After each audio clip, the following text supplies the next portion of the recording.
Using a 5mm wrench, remove the cap.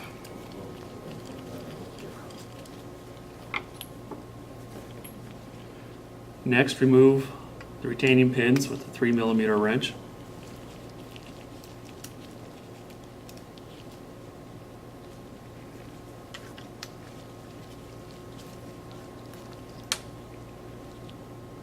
And pull the piston cylinder housing off.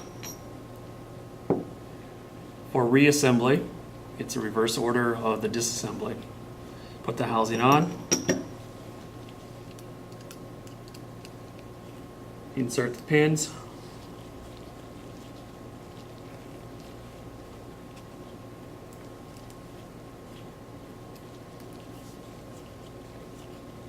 and finish by putting the cap.